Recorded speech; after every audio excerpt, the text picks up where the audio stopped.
So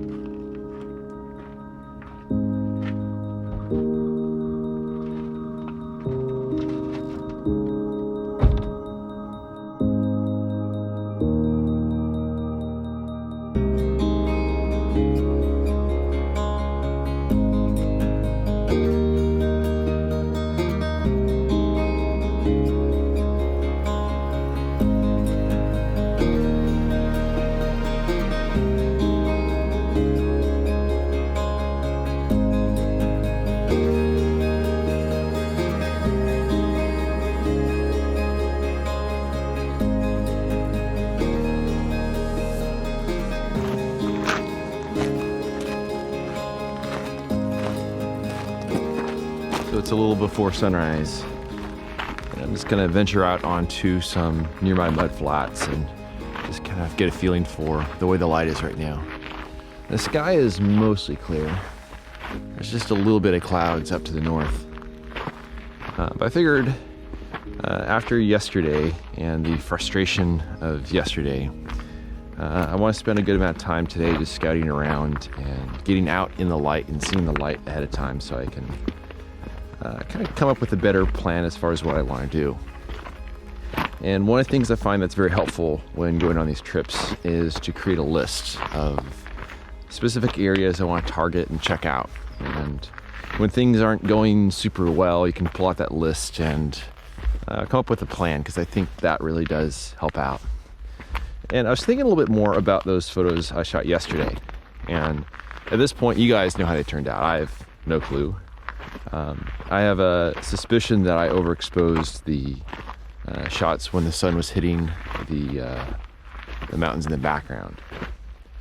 But then when I was thinking about it, maybe they'll be all right. We'll see. It's just the conditions are changing so fast, and that can be very frustrating. But I'm hoping that the photo, the twilight photo, was pretty decent. But in any case, first photos of the trip are done, so that's nice. And I'm gonna go out, do a little exploring, look around, check out the light, and hopefully if I refer back to that list, I'll find some stuff that maybe I can shoot a little later today, but we'll see on that. But I'll keep my fingers crossed and hope I find something kind of cool.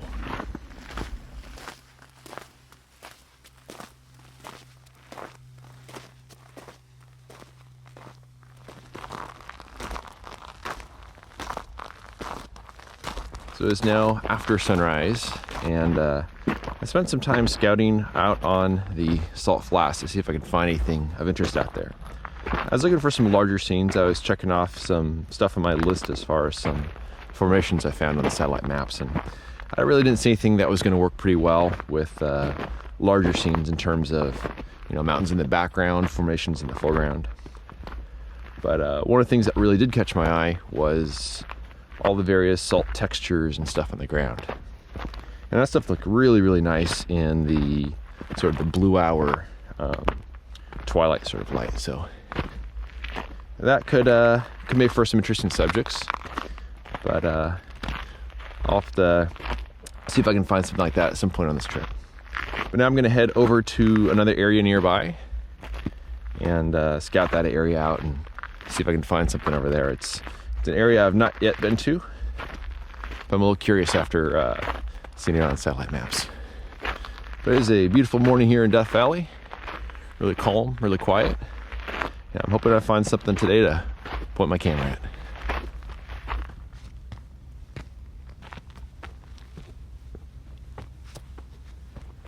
So I came to an area here that has some interesting stuff. There's some salt grass and some plants, and there's a little stream as well.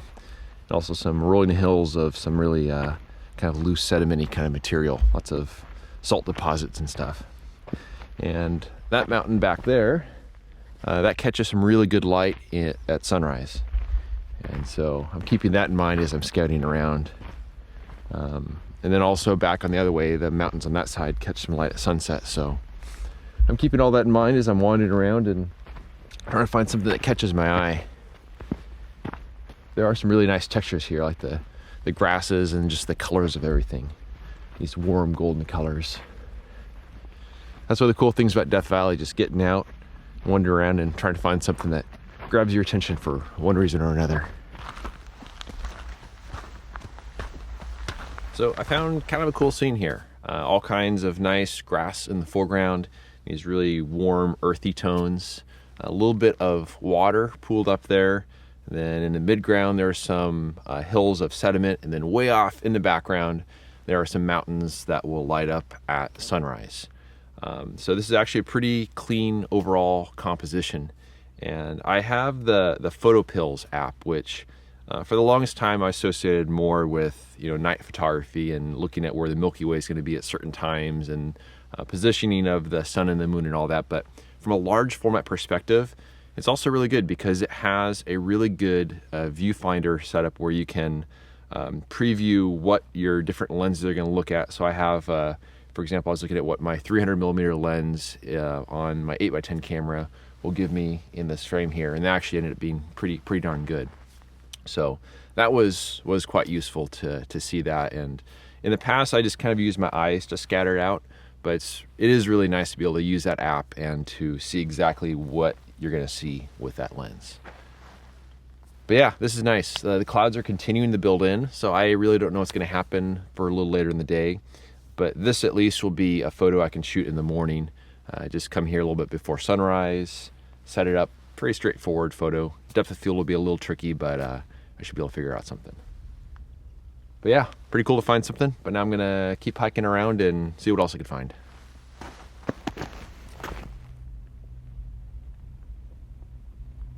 So I was just walking along and came across something kind of interesting. So down there in the water, there are all these zigzaggy dotted lines all over the place, and I'm pretty sure that it's coyote tracks as they're just romping around down the water hunting for whatever it is they're hunting for down there. But it makes for a pretty interesting pattern, so cool. I learn something new every day.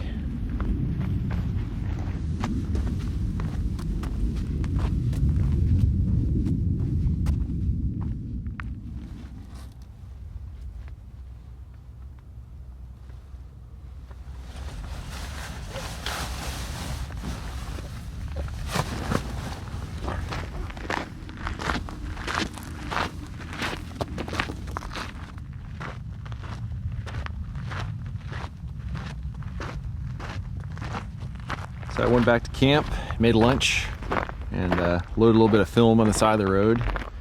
And now I'm going to head back out to the salt flats to where I was this morning and see if I can find a close-up on-the-ground composition of some salt, kind of a texture-y detail sort of subject. And there are some pretty good clouds going over right now, but this is the second band of clouds that has gone over today, and they're steadily working their way south. So by the time it's a little after sunset, either they will be way down canyon down there, or maybe gone, but also who knows, maybe it'll be one of those days where the clouds kind of start building in close to sunset and it snuffs out all the good light. But in any case, I'm shooting something down on the ground today, which is a bit easier to do, easier for exposure, easier for composition. I just gotta find something, and that's what I'm doing right now. So let's go look for some nice crunchy salt.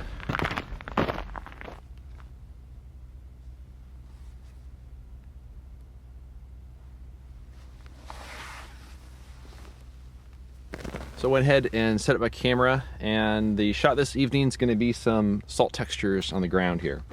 And before I came to Death Valley this year, one of the things I put on my list of goals and objectives was to photograph some close-up salt textures. This place has just tons of this salty, crusty stuff just all over the place. And at a certain point, your eyes kind of glaze over as you're walking around and it all starts looking the same. But this area here, it grabbed my attention because it's very consistent. It has a very interesting shape to it. It's kind of like someone just threw popcorn all over the ground. And I think it might be pretty interesting looking, especially as we get closer to sunset and also after sunset. Just so the way that the light's going to reflect off of it and all the shapes and the texture and everything else. So I'm using my normal lens. I have the bellows overextended a little bit just in order to photograph this area back behind me. And earlier today there was a pretty thick band of clouds going right over the top of me right now. and they're all moving off to the south and to the east right now, and they're actually dissipating pretty fast. So I would not be surprised if the clouds you see in the sky back behind me, if they completely disappear by the time we get to sunset. It'd be great if they stick around. It's certainly not in my photo, but if they light up, it could make for some interesting light, but I certainly don't have to depend on anything going on in the sky. Photos like this, they're usually pretty cool to look at just because of all the texture, the shapes, fun just to explore with your eye. It's just absolute utter chaos. And I think this will be a nice break from yesterday, where I was really rushed and a little bit frustrated because I couldn't quite react fast enough. So this will be my Zen photo today. Hopefully, we'll see. But still got another hour or two until sunset, so I'll probably just wander around and see if anything else catches my eye out here.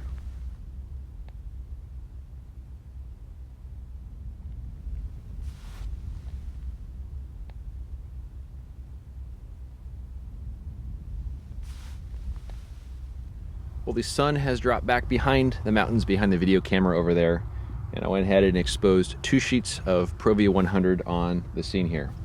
And these are typically very difficult scenes to photograph when you still have a little bit of sunlight hitting it. But that was my goal. I wanted to get that last little glimpse of direct sunlight, and then also a photo as the sun was about halfway back behind the mountain, and you get just that little bit of warm light but starting to mix with the ambient light here from the sky.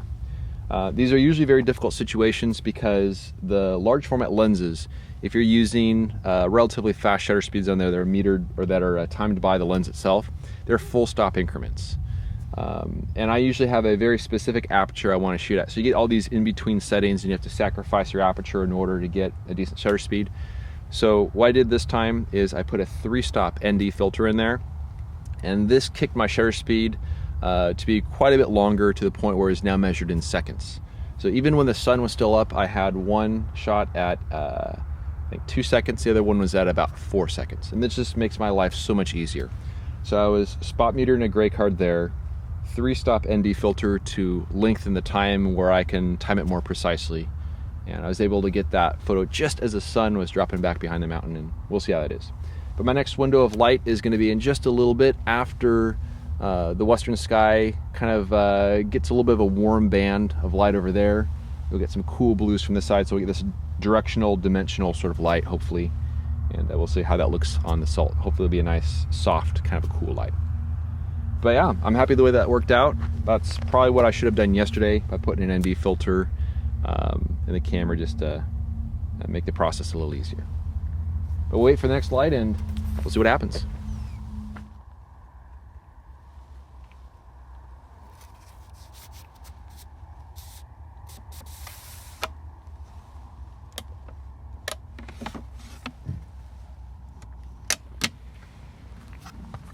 All right, so that is my final exposure.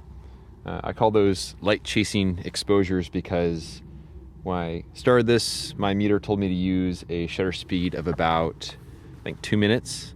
And by the time I stopped it, my meter was telling me to use a exposure time of 5 minutes. So I let it go for about 4 minutes. But yeah, feel pretty good about finding that. So that's pretty cool. I have to load some film tonight, go back, camp, get some dinner. And also found something that's immediately back behind the video camera right now that I think would be a pretty cool photo for when the sun is still above the mountains. So kind of a direct sunlight kind of thing, which might be kind of cool. That was a good way to wrap up the day. Very good day. All right, now back to camp. It felt great to be out on the salt flats that evening. The conditions were perfect, and I felt a genuine sense of gratitude as I packed up my camera, then hiked back to my truck.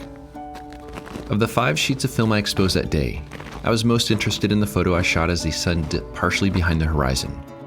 Those moments are truly fleeting and quite difficult to capture on large format. Here's how that photo turned out. The wonderful mix of direct and ambient light, when combined with the low angle of the sun, beautifully showcases the texture of the salt. This photo was made possible by my frustrating experience the night before. It was then that I realized the importance of spot metering off a gray card in these time-sensitive situations. Also, by using a 3-stop neutral density filter, I was able to avoid the awkward full-stop shutter speeds on large format lenses. I learned a lot from this experience, and I gained a new strategy for working with these fleeting moments of beautiful light. Thanks so much for watching, and I look forward to sharing the rest of my trip. If you enjoy this ad-free and clickbait-free content and want to help me live my dream, a voluntary contribution of just $24 a year helps keep my gas tank full and my film freezer stocked. For more information on how to support me and my work, please visit the donation section of my website at benhorn.com/donate. I also have prints and my portfolio box set available on my website. You can find a direct link down below in the show notes. Thanks in advance for your support.